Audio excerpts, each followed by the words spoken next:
Hello guys, welcome to Understanding the Process. My name is Prince. Arsenal have a big problem this season, and that problem is Oleksandr Zinchenko. Let's dive in. Now, when I say Arsenal have a big problem this season, I'm talking about Zinchenko, and to really understand why, we need to regress and reanalyze what Arsenal were like before the introduction of Oleksandr Zinchenko.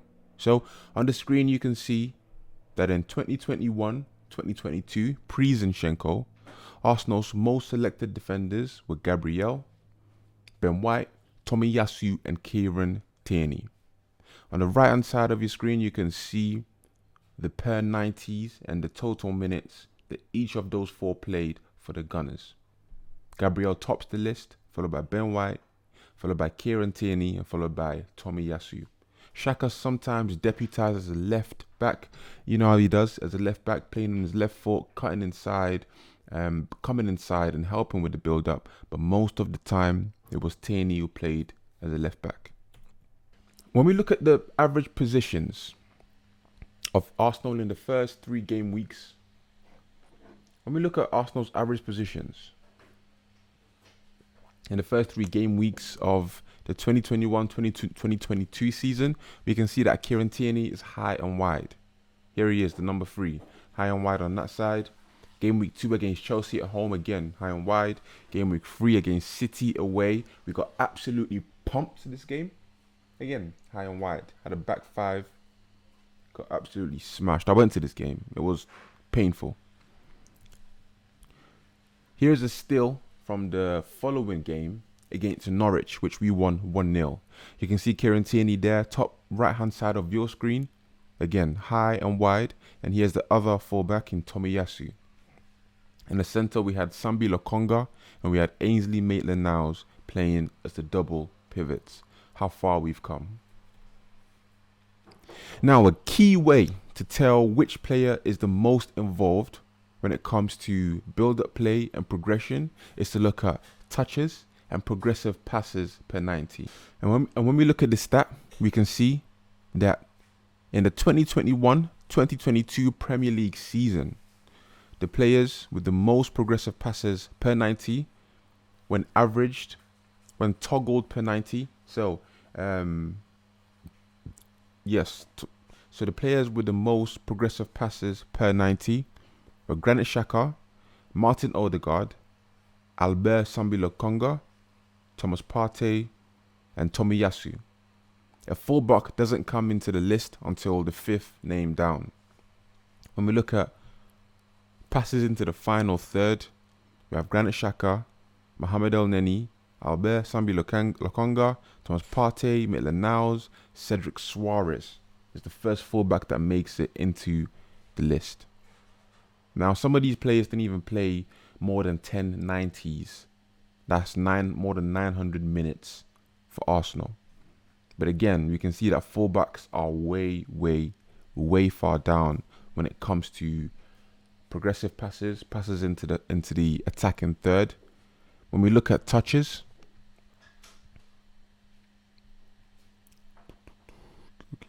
shooting, passing, pass types. Where are you? Here we go. When we look at touches, we can see that again, Gabriel is high up there. So Gabriel, Ben White, who was playing as a centre-back in 2021-2022.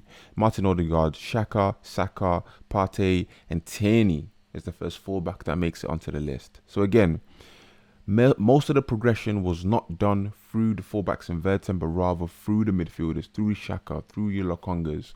And it was clear to see that Arsenal progressed the ball in a different way. 22nd July 2023, Arsenal signed Oleksandr Zinchenko from Man City, and it changes the way we play. Looking at the heat maps here, we can see that Zinchenko's first Premier League game, the heat map is completely different to Kieran Tierney's first game of the 21-22 season. I mean, the contrast is so clear to see. We have Zinchenko coming more in field, inverting a lot more, getting more touches in central areas. We have Kieran Tierney bombing forward, providing the width, putting crosses in. This is what Tierney does so well. Tierney. This is what Tierney does so well. Looking at that first game where Zinchenko played against Palace, number 35 is Zinchenko, and we can see that he's not as high and wide as Tierney would be, but is a bit more central, close to Saka, and he formed that double pivot. When it comes to progressing the play, it was Zinchenko and Partey centrally. This is a screen grab from a very painful game, a game which we played so well. We played amazingly well. We deserved to win, but we gave away the game. And I think this was due to three main reasons. Where this video isn't about how we lost against Man United in this game, but the way we lost it was very painful. We lost it due to three main reasons, and in my mind, that's because number one, Albert Sambi Lokonga wasn't experienced when it comes to positioning, and the space in midfield was too big. Number two, we didn't take chances that we had, and we weren't clinical enough in this game. And number three, Arteta just made some changes which were unneeded, very rash, made too many changes at once. And it ruined the whole dynamic of the team. And the idea of making too many changes at once is something that we'll come on to when we talk about why the Thomas Partey experiment has failed. Now, when we look at the touches and progressive passes post Zinchenko, again, courtesy of FBref, an amazing website, we can see that progressive passes per 90, Zinchenko is third on the list. The first two can be ignored because they played less than 900 minutes for the Gunners. Jorginho was first, and then second is Cedric Soares, who played 0.390s. So, again, Zinchenko, fullback, third name on that list, then Partey, then Odegaard, then Ben White, then Tomiyasu. Partey was higher in the 21-22 season. He was one of the top ones, but here, Zinchenko outperforms him when it comes to progressive passes per 90. We can see that Zinchenko played 1.2 to 1.3 more progressive passes per 90 than Thomas Partey. That is key. That shows you how important Zinchenko is for the progressive play of Arsenal. When we look at passes into the final third, again, Jorginho first, Zinchenko comes in as second, and then followed by Thomas Partey. When we look at touches, if we go down to possession and we look at touches per 90, we can see that Gabriel is first, then Ben White, the right fullback, then Partey, then Zinchenko, the left fullback. Again, showing how important he is when it comes to playing our game and getting Arsenal forward on the front foot, progressing from the defensive third through the middle thirds and into the final third. He was key when it comes to progressing the ball in that style and getting Arsenal up the pitch. And this brings me on to the major problem we have with Zinchenko, and that is his injury concerns. I heard it said not too long ago, and it's so true, and you probably heard it as well. The best ability is availability. The best ability is availability. When you build your build-up and when you build your style of play around one player, and that player can't even play all the games in the Premier League season, you have a major problem. Last year, Zinchenko played just over 23.5 90s. Now, in a season, there are 38 90s. And Zinchenko missed just under 15 90s. For a player who is so integral to our build-up, that is a lot of games. When it came to the running at the end of the season, Zinchenko missed 3 games.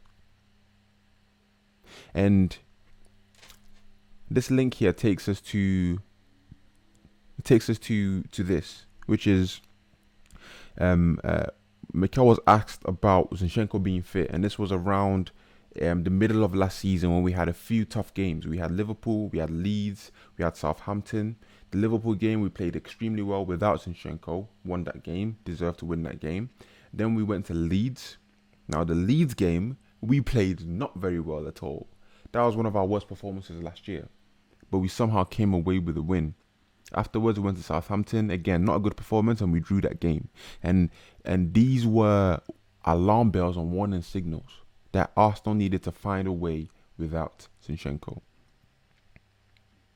When Arteta was asked, he said, "I think Zinchenko was close. He's getting better and better, and he's progressing really well. He had a setback on the injury that he had at the start of the season, which is a shame, but knowing Alex, he will be back very soon." So he had an injury at the start of the season. In the middle of the season, we missed about 5 to 6 games with those injuries. And at the end of the season, again, he missed some key games with injuries. And this is a concern. This is a major problem because Arsenal's style of play, Arsenal's identity, Arsenal's way of controlling games comes through Zinchenko. It can't be said enough.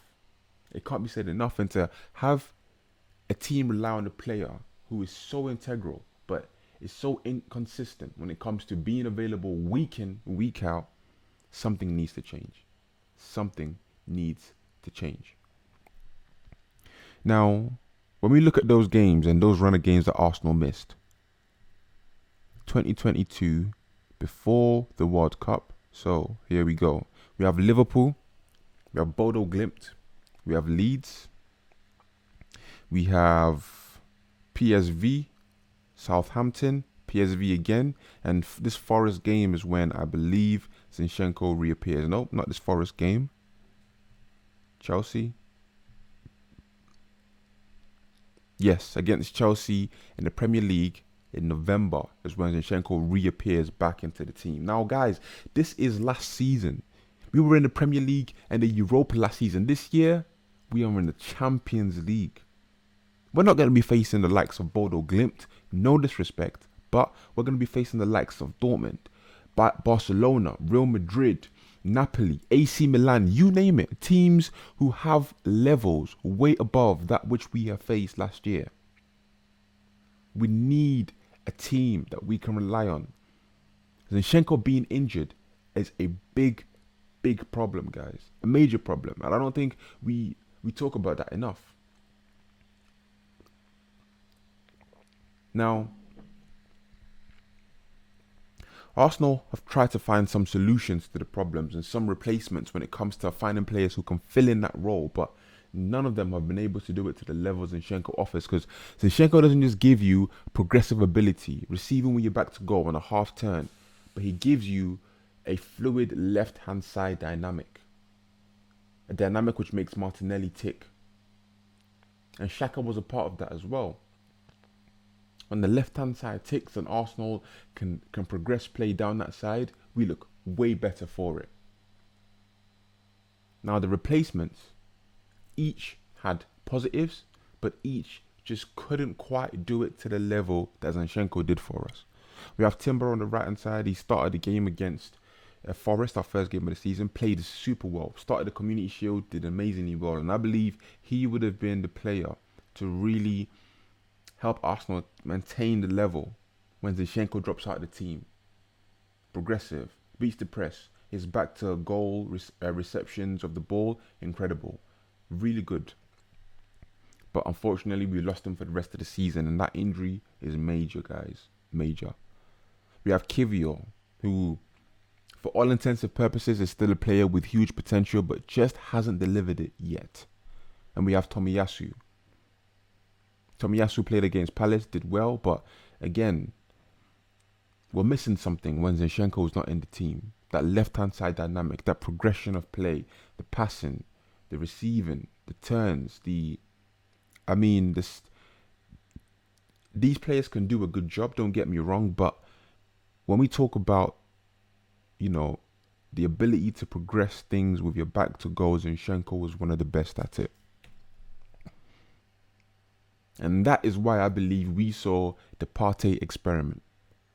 See, in 2 games at the end of last season, in the Forest game and the Wolves game, we saw Partey play as right back. And that was a sign that Arteta was trying to formulate a solution, formulate a plan. that can really help Arsenal maintain the level when Zinchenko is out. But I believe the plan hasn't quite worked. And you've seen it hasn't quite worked. Against Forest, against Palace, against Fulham, something has been missing. Now, there's some merits to Partey playing that inverted right back role. And I want to just touch on it briefly, right? So, usually, as you can see on the tactics board, we'd have Zinchenko left back. Where is he? There he is, Zinchenko left back. We got Saliba right centre back. We got Gabriel left centre back. We have Ben White on the right. Partey, of course, playing the number 6. And when we were building up play, we would have Partey move to the right and Zinchenko invert.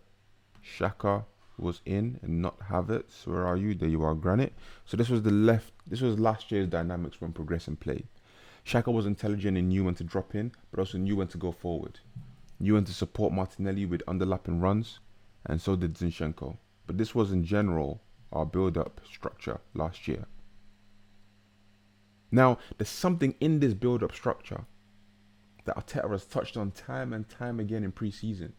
And it deserves a whole other video, and that is relationships. Relationships. The right-hand side relationship, it purred last year. The left-hand side relationship, it boomed last year. When Martinelli ticks, when Saka ticks, when Odegaard ticks, when Ben White ticks, Arsenal are unstoppable. Unstoppable. And that was an issue at the start of the season. And that was an issue at the end of last season when trying to find a solution that can work in the absence of Zinchenko. Now, I think Partey inverting can work. I think it can work, but you have to keep relationships the same. And if you want to see a key video on why it's important for those relationships to stay the same and how Partey can work with this inverted style, like, share, subscribe, and I'll be out with that video. But for now, let's just look at Zinchenko, why it's a major problem, and what Arsenal should be worried about as the season progresses. Again, the levels this season aren't going to be against, you know, Bodo Glimt, aren't going to be against FC Young Boys, Zurich, who were a good team. But the level is taking another step, guys. Taking another step. And we need to find, Arteta needs to find a solution. A solution. And Partey experiment was a facet of that. And was born of that need to find something. And I believe this is why we saw Partey play the roles and we saw the team play the way they did. But it's not quite worked. But I believe it can. Breaking up relationships. That was the issue. That was the main issue. So, what is the solution? Again, this deserves a whole other video. But at the beginning of this season, Arteta said this in the press conference. The idea is to become more unpredictable every year and be more difficult for the opponents to stop and nullify what we do. That's what we have now, especially at the back, in the midfield. The options we have to open up spaces. We have many more options than we had last year.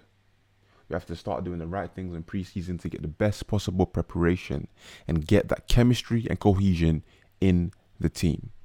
That chemistry, that cohesion, that relationships. And it surprises me that Arteta has had the oversight after understanding what we need. After understanding what made it so good last year, the cohesion, the relationships, the oversight to take Ben White out of position, to take, to play, you know, Martinelli with Havertz, you know, to take Partey out of position. And again, it could work. The Partey inverting role could work, but I think it works only when key relationships in the team are kept optimal. And again, if you want a video talking about those key relationships and how we can make those dynamics work, don't forget to like, share, subscribe. But the oversight has been incredible from Arteta, and I think he will get it right. But he needs to take a step back and just really look at what has gone wrong. Now, before I go, let's just look at briefly at Ben White and why this inverting system has really struggled to hit the ground running. Now, if you look at Ben White against Crystal Palace, we can see that, of course, Partey played right back, and this is Ben White's heat map. Ben White's heat map. Let's look at Forest as well. Forest, we can go into it, look at Ben White's heat map. Again, on the right, of course, but not really getting forward as much as he was last season. Let's go back to last season and take a look at a game which we played well in. Let's say Newcastle away. I mean, look at that, guys. Last season. Let's go to the Liverpool game, which we were so close to winning. Again, look at that. Wide, getting forward, getting those touches in those attacking areas. Whereas now, his role is a bit more reserved, a bit more central, a bit more further back than it was. Relationships.